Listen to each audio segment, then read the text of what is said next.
Hello and welcome to Fiber Trek. My name is Sarah. Welcome. You are most welcome on this creative journey here in the North Woods of Maine. I'm going to be sharing with you some updates on my knitting and travel on this episode, as well as some unexpected sewing that came my way.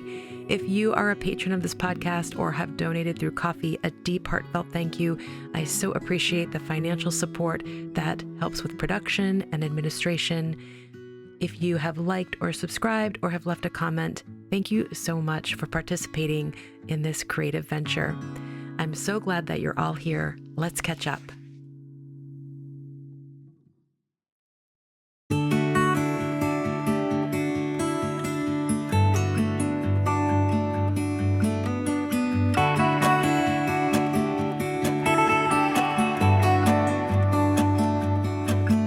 It's the same old story being told inside my head. I'm too shy to straighten up my bones and be a man. I gotta tear this wall apart to let you in.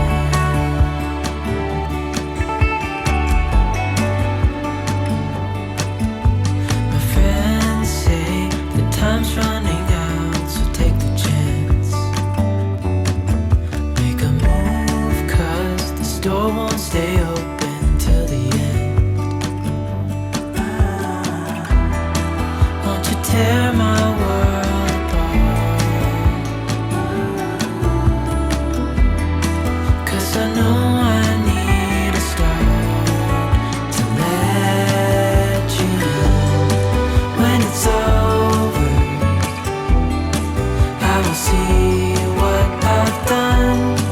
Letting go too soon. Oh,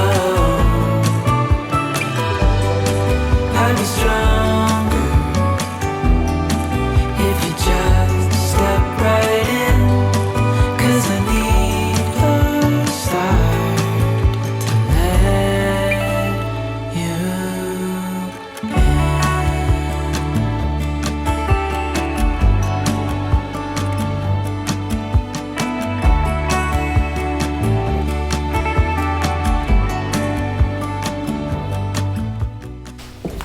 Well, I didn't anticipate digging into a big hand quilting project. I found myself drawn to making the Bilbo vest by Thread and Yarn. If you've been with me, I purchased this a couple months ago with intention of putting together kind of a patchwork version using wool tweed remnants.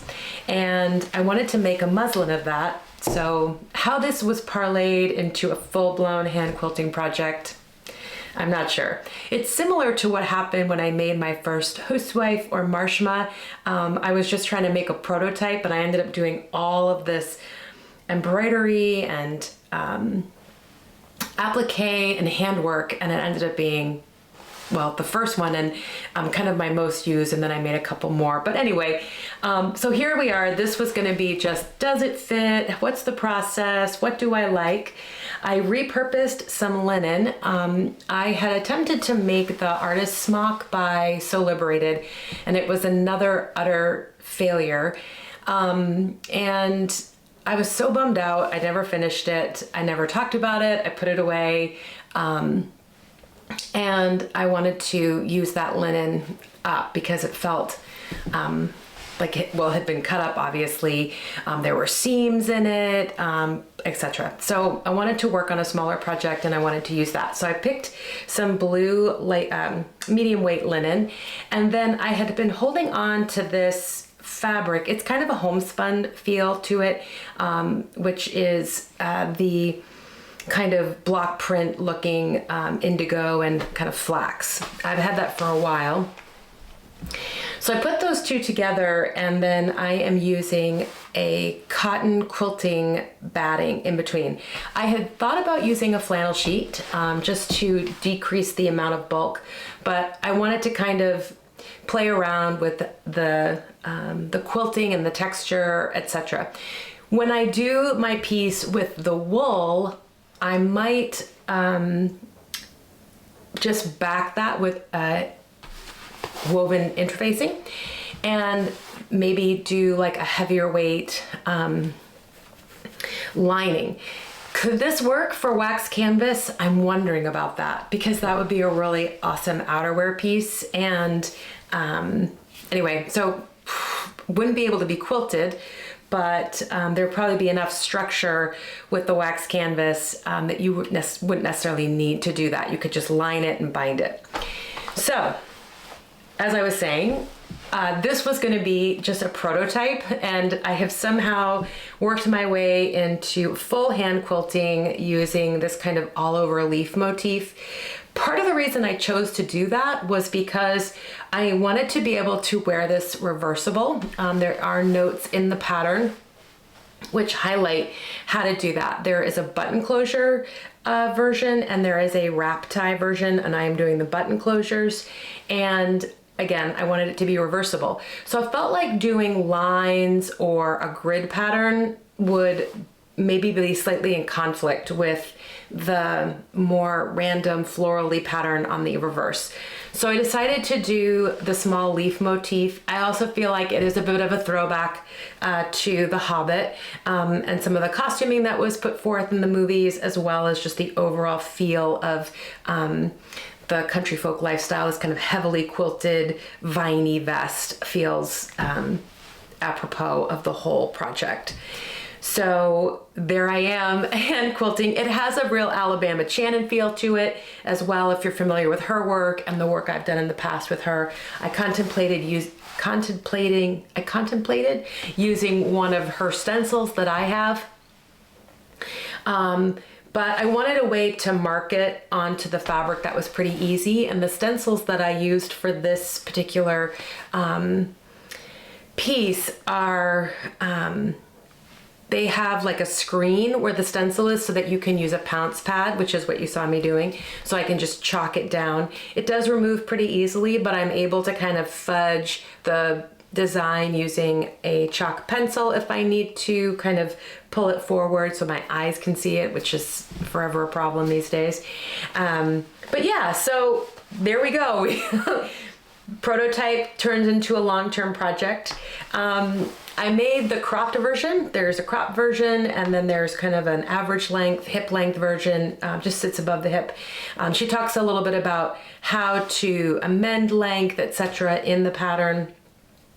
It's so nice to cut out a pattern from small pieces of fabric and a small, I printed this at home, and so it was also manageable. Some of the things I've been bumping into with sewing is just the amount of fabric I have and the small amount of room I have or table space, and I don't necessarily even have a ton of floor space to lay stuff out, keeping everything pressed and crisp and together. I find that really challenging with large pieces, and I'm gonna get over it, but I just definitely appreciated the small imprint this had on my space. I was able to put it together in an afternoon, and I was able to get all the layers sandwiched and start quilting on it. So I started about, 11, and I was quilting, well, I quilted late into the night, but it was kind of a quick in and out piece. And so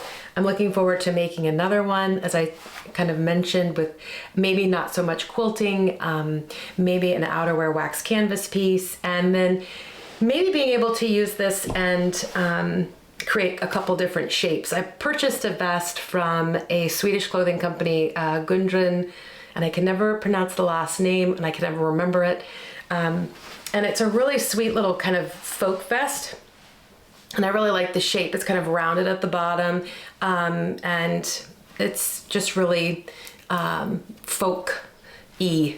And so I'm wondering if I can kind of draft a pattern from that, kind of combining it with this. So I have some ideas about that. I've been really wanting to add a few more vests to my overall wardrobe for school, because I'm not uberly cold at school, but I do get chilly. A sweater is sometimes too much for me in the work that I do. So I see some vests in my future, and this will be the beginning of that, and hopefully some in knitting. So that is the Hobbit vest by Thread and Yarn. So Hobbit's going to be a theme for this particular episode. And yeah, I'm looking forward, as I said, to taking you along and seeing where we go. You may be remembering that I have another quilt that I'm hand quilting in the same thread. And I am still quilting that. Looking forward to some of this cooler weather, hauling that out. So yeah, we'll see what happens. Looking forward to that waxed canvas one though. That will be really fun.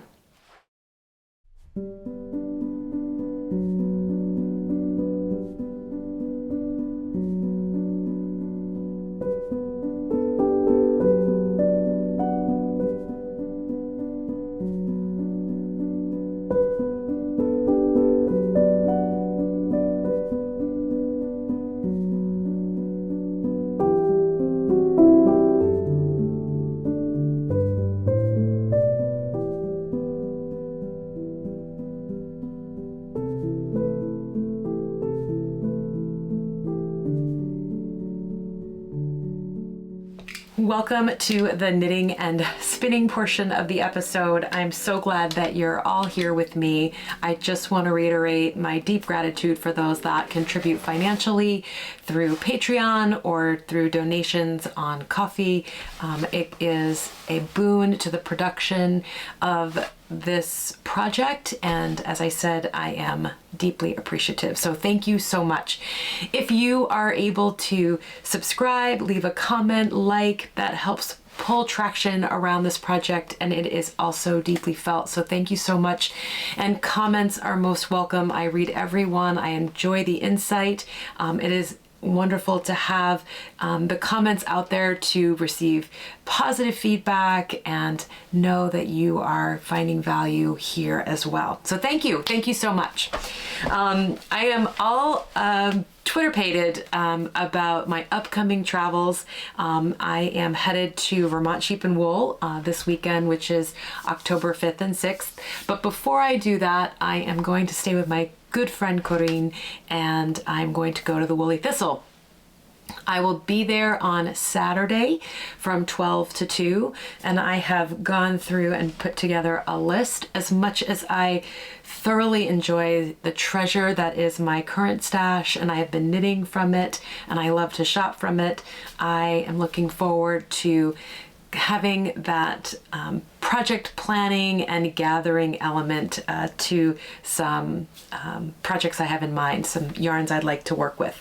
So if you're going to be there, I'm going to be there. This is very confusing. Let's go back. Boom, boom. I'm just still in the kind of the dream state of what am I going to get at the Woolly Thistle in person at the brick and mortar. So yes, Friday, 12 to 2, I will be there. And if you are interested in hashing out all of the little details about woolly wools and what would be best for this sweater, or what color would be best for these mittens, or should I use a long staple worsted spun, or please come and talk to me about it, because that will bring me deep joy. I will love that. And it's always fun to have the sounding board when you're picking out colors and all of that. So I may lean into you as well. So please come. I would love to see you and enjoy the brick and mortar of the Woolly Thistle together. So that is 12 and 2, and then I'm headed to Junction Fiber Mill at, I think my reservation is for 4 for the mill tour, and I will be taking my camera and getting some shots and doing some documentation of that. And then I am joining Corinne and headed to Millapalooza, which will be at Savage Heart Farm, I think in Vermont, and that will be kind of an evening of music and food and knitting, just an overall celebration of the season here in New England, and yarn and wool and knitting in place. So that's kind of my Friday lineup. And then on Saturday, I will be headed to the Tunbridge Fairgrounds for the Vermont Sheep and Wool.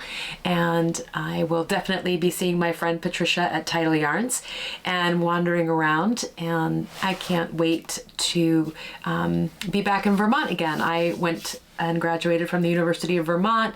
I've been to the Tunbridge World Fair. I spent most of my time in northern Vermont, well, northern meaning Burlington and the islands, Grand Isle.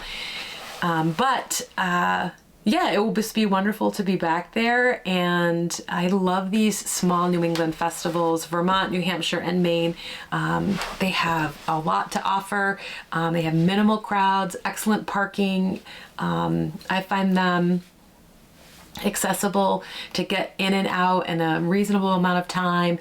There's food, there's local producers, etc. So I find these smaller fairs to be really the perfect size for my personality.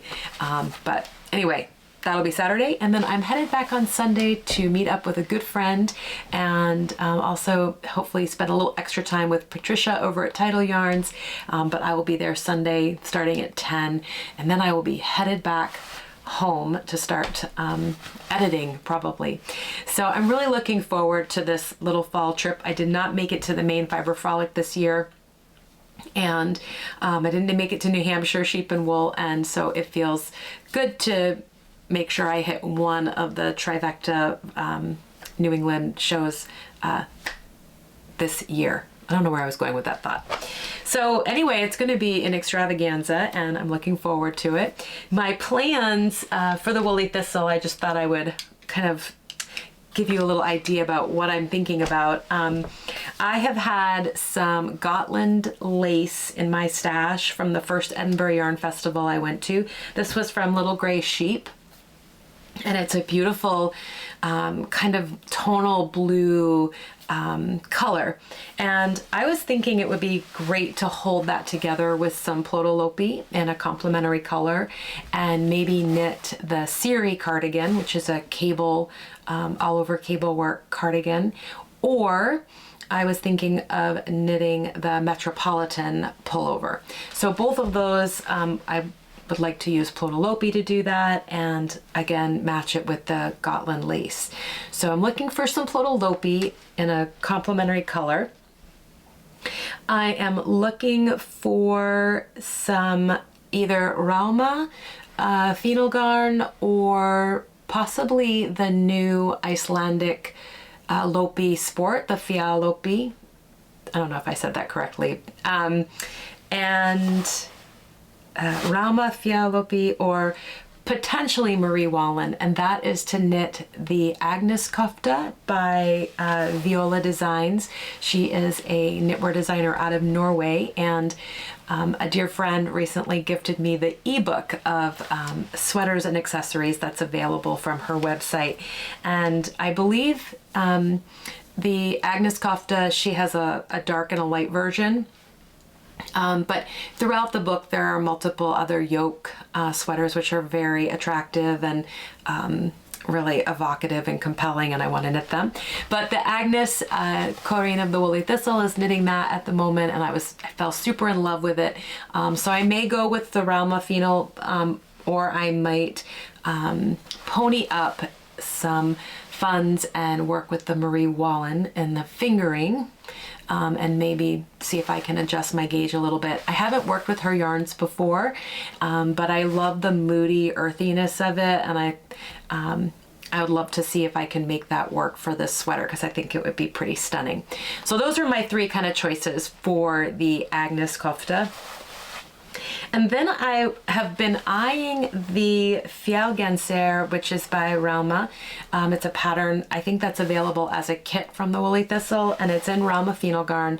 So I've been thinking about that. It's an all over color work pullover. I just kind of like the whole vibe and traditional elements of it. I think it would be great to do in some neutrals and have a great ski sweater. So that's something I'm thinking about.